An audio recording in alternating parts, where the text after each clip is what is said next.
বৃহত্তর মুসলিম দেশে দিন মিটে যায়, তোমার একটু যন্ত্রণাও আসে না, তো তুমি মুসলমান না। দাবি করো ভুয়া, তোমার দাবিটা এটা ভুয়া দাবি। তুমি দ্বীনের মূল্যায়ন চাও না, তুমি দ্বীনদারির মূল্যায়ন চাও না, দ্বীনদারিকে প্রতিষ্ঠা করার মতো ফিকির তোমার ভেতরে আসে না, তাহলে তুমি দ্বীনকে আসলে ভালোবাসো না। যে দ্বীনকে ভালোবাসে না সে ময়দানে মাহশারে বেঈমান হিসেবে গণনায় পড়ে যাবে।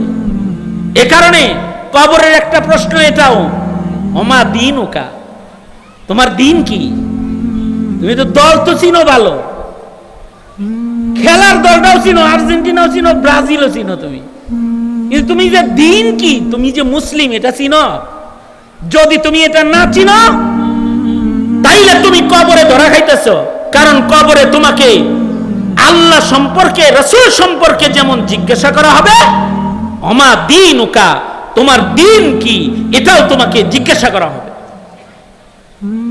দ্বীনের মায়া, দ্বীনের দরদ, দ্বীনের মুহাব্বত, এটা ঈমান। এজন্য প্রজন্মের প্রত্যেকটা সন্তানকে দ্বীনের মায়া বুঝাইতে হবে, দ্বীনের মায়া। আল্লাহর কাছে আল্লাহর রাসূলের গায়ের রক্তের চাইতেও দ্বীনের মূল্য বেশি। এ কারণে তায়েফে রক্ত ঝরাইছে, দ্বীন মিটায় নাই। আল্লাহর রাসূলের দান মুবারকের চাইতেও আল্লাহর কাছে দ্বীনের মূল্য বেশি। এ কারণে উহুদের প্রান্তরে নবীজির দান শহীদ হইছে, কিন্তু দ্বীন শহীদ হইতে দেয় নাই। তার মানে হলো জীবন দেওয়া যায় কিন্তু দ্বীন জলাঞ্জলি দেওয়া যায় না। এই যে একটা বুঝ, এই বুঝ যদি এই দেশের কোটি কোটি মুসলমানের হৃদয়ে থাকতো, তাহলে ক্ষমতার চেয়ারে বসে দ্বীনের উপরে আঘাত করার মতো হিম্মত কোন সরকার করতে পারতো না, কোন সরকার করতে পারতো না। কারণ আমার প্রজন্মের মুসলমানের ভেতরে দ্বীনের মূল্যায়ন, দ্বীনের মূল্য, এটা স্থাপনের জিম্মাদারি তো আমার ছিল। আমরা এই মূল্যায়ন প্রতিষ্ঠা করি নাই বিধায় এখন আমাদের সন্তানদের গান শিখাবে, এই চক্রান্ত করা হয়, দ্বীন শিখানো ফিকির নাই। এ কারণে আমাদের প্রজন্মকে দ্বীন শিখাইতে হবে, দ্বীনের মূল্য বুঝাইতে হবে। দ্বীনের মূল্যটাও একটা ঈমান, ঠিক কিনা? সুতরাং দ্বীন, আল্লাহ, রাসূল, এগুলোর মুহাব্বতের অপর নাম ঈমান। আল্লাহ পাক এই মুহাব্বত গুলো আমাদেরকে বুঝবার তৌফিক দান করেন, আমিন বলেন। এই মুখতাসার কয়েকটা কথা আপনাদের সামনে বললাম। এর থেকে আল্লাহ পাক যারে যা বুঝ দিছে, আল্লাহ পাক ওই বুঝের উপরে তাকে কিছু নেকের পথে চলার তৌফিক আল্লাহ পাক দান করুন। আর যারাই আয়োজন করেছে তাদেরকে আল্লাহ পাক কবুল আর মঞ্জুর করুন। এই আমাদের প্রধান অতিথি আলহাজ রকিবুল ইসলাম বকুল ভাই এমপি সাহেব, আমার অনেক মহাব্বতের, আগের থেকেই পুরানা এক মহাব্বত ওনার সাথে আছে। ওনার কথায় কয়েক জায়গায় আমার আসতে হয়েছে প্রোগ্রামে। আজকের এই প্রোগ্রামে অংশগ্রহণটাও কাউন্সিলর সাহেব, এমপি সাহেব, ওনাদের মহাব্বতের আহ্বান, এটা এ পর্যন্ত আমাকে নিয়ে এসেছে। ভীষণ অসুস্থতার ভেতর দিয়ে আমি সফর করে খানকায় আসছি, খুলনার হজরতের সোহবতে, ওখান থেকে এখানেও হাজিরা দিলাম। আসার কথা ছিল না, আমার 1 বছরের প্রোগ্রাম ক্যান্সেল করে দিয়েছি আমি শারীরিক অসুস্থতার কারণে। আল্লাহ পাক আনছেন, কিছু কথা বললাম, যা বলেছি আল্লাহ পাক এর থেকে সকলকে উপকৃত হওয়ার তৌফিক দান করেন। বলনেওয়ালা শুননেওয়ালা সবাইকে আল্লাহ পাক উপকৃত করেন। আলহামদুলিল্লাহি রাব্বিল আলামিন, ওয়াসসালাতু ওয়াসসালামু আলা সাইয়্যিদিল আমবিয়া ওয়াল মুরসালিন মুহাম্মাদিন ওয়া আলা আলিহি ওয়া আসহাবিহি আজমাইন। রব্বানা আতিনা ফিদ দুনিয়া হাসানাতাও ওয়া ফিল আখিরাতি হাসানাহ ওয়া কিনা আযাবান নার। রব্বুল আলামিন গোছালো সুন্দর একটি আয়োজন বৃষ্টির মৌসুমে তোমার বান্দারা এখানে করেছে। এলাকার সন্তান, সাবেক কাউন্সিলর সাহেব সহকারে এলাকার নেতৃবৃন্দরা মেহনত করেছে। ইয়া আল্লাহ, উলামায়ে দ্বীন, এলাকার প্রবীণ নবীন উলামারা এখানে হাজিরা দিয়েছে, নিগরানি করেছে।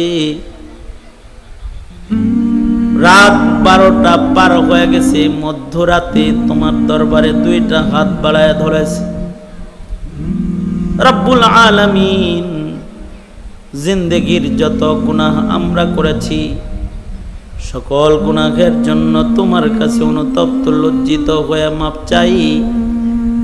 আল্লাহ, আমাদের জিন্দেগির সব গুনাহ তুমি মাফ করে দাও আল্লাহ। আল্লাহ, উলামায়ে দ্বীন যারা আসছেন তাদেরকে আজরে আজিম দান করো। ইয়া আল্লাহ, আবাল বৃদ্ধ বনিতা সকলকে হিদায়াতের নূর দান করো আল্লাহ। বুড়োদের হযরত আবু বকর বানায় দাও, যুবকদেরকে খালিদ বিন ওয়ালিদ বানায় দাও। ইয়া আল্লাহ, দাড়ি চুল পাকা বয়োবৃদ্ধ যারা, তাদের হযরত আবু বকরের মতো জজবায়ে ঈমান নসিব করো। এলাকার যত মুর্দেগান কবরে চলে গেছে সকলকে মাগফিরাতের দৌলত নসিব করো আল্লাহ। রব্বুল আলামিন, জিন্দেগির এমন কোন মুনাজাত বাদ নাই যে মুনাজাতে আপনজনদের কথা স্মরণ করি নাই। অনেকেই নিজের হাতে নিজের মা কবরে রেখেছে, অনেকে নিজের হাতে নিজের বাপ কবরে রেখেছে। আল্লাহ, অনেকে মা বাবা দুজনকে কবরে রেখেছে। যাদের মা বাবা অন্ধকার কবরের বাসিন্দা হয়ে গেছে, আল্লাহ তাদের মা বাবার কবর জান্নাতের বাগান বানায় দাও আল্লাহ। যাদের পিতা মাতা অসুস্থ অবস্থায় বিছানায় পড়ে আছে তাদের শিফা দাও। যাদের ঘরে অসুস্থ রোগী আছে রোগ মুক্ত করে দাও। অভাবীর অভাব দূর করে দাও। ব্যবসায়ীর ব্যবসায়ে বরকত দাও। চাকরিজীবীর চাকরিতে বারাকা দান করো আল্লাহ। রব্বুল আলামিন, ইয়া আল্লাহ, সকলের মনের নেক আশাগুলোকে কবুল মঞ্জুর করে নাও। এই মুহূর্তে আমাদের সালাম প্যারা নবীর রওজায়ে আতহারে পৌঁছে দাও।